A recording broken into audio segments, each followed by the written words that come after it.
A friendly dinner party, a quick coffee with a colleague, a request for a small favor. We receive these invitations every day, but sometimes what looks like an open door is actually a perfectly designed snare. Over 2,000 years ago in ancient India, the political strategist and philosopher Chanakya built a framework for navigating society. He treated daily life as an active battlefield where every single choice pushes you toward victory or absolute ruin. In his texts, Chanakya warns that the most lethal threats to our survival rarely announce themselves. They don't arrive as marching armies or obvious physical dangers. The true threat lies in 7 specific environments. These are social and psychological spaces that quietly rot a person's life from the inside out, often with their full cooperation. Walking blindly into these spaces guarantees self-destruction. To survive them, we have to look closely at the internal psychological flaws that make us accept the invitation in the first place. The first vulnerability is our own ego. We all want to feel respected, and that desire for importance can easily blind us to someone else's hidden motives. This leads straight into the first trap, the home of an envious person or a quiet enemy. You get an invitation wrapped in sweet words, but the goal isn't hospitality. It's sabotage. They bring you into their territory for 2 specific reasons. First, they want to flaunt their own strength. Second, they are watching you closely, probing for insecurities so they can quietly dismantle your confidence. That same need to feel important draws us into the second trap, a war between the powerful. When 2 highly influential people or groups start fighting, the temptation to step right into the middle and act as the savior is intense. But Chanakya points out the brutal math of this situation. You are stepping in as a disposable pawn. The moment the dust settles and their fight ends, you instantly become the mutual target for both sides. Entering these arenas might feed your ego for an afternoon, but it mathematically guarantees you become a casualty in someone else's war. The second internal flaw is a bit harder to spot.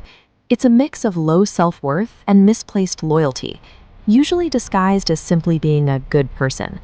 This mindset pulls you into the third trap, spaces of repeated insult. Whether it's a toxic workplace or a gathering of harsh relatives, continually showing up normalizes their disrespect. It broadcasts a clear signal to the room that you have 0 boundaries. Trap number 4 operates on the same frequency. It's the space where your help goes completely unappreciated. Continuously pouring your time and energy into people who view your generosity as a weakness creates a severe energetic drain on your life. Then there is the 5th trap, the lie. This is when you are called into a situation for the sole purpose of covering up someone else's wrongdoing or maintaining their falsehood. A lie operates like a virus. By agreeing to participate, you permanently tether your own reputation to a sinking ship. When the truth eventually comes out, you go down with them. Sacrificing your own boundaries just to keep other people comfortable is a losing game. It is a slow method of emotional suicide. The final psychological flaw causes the most rapid form of self-destruction. It is the pursuit of a temporary thrill. This drive pushes people into the 6th trap, dens of vice. Environments built around heavy gambling and alcohol create a black hole of mental and spiritual poverty, clouding every decision while simultaneously draining your finances. And finally, the 7th trap, isolating yourself with someone of the opposite sex when the underlying motives are impure. This specific trap acts as an irreversible detonator. A single momentary lapse in judgment in this space will permanently obliterate family trust, your social standing, and your future prospects. Chasing a fleeting thrill in either of these environments always demands a permanent payment. You buy a few hours of excitement at the exact cost of your life's reputation. Chanakya's 7 traps serve as absolute psychological boundaries that exist far beyond any physical coordinate on a map.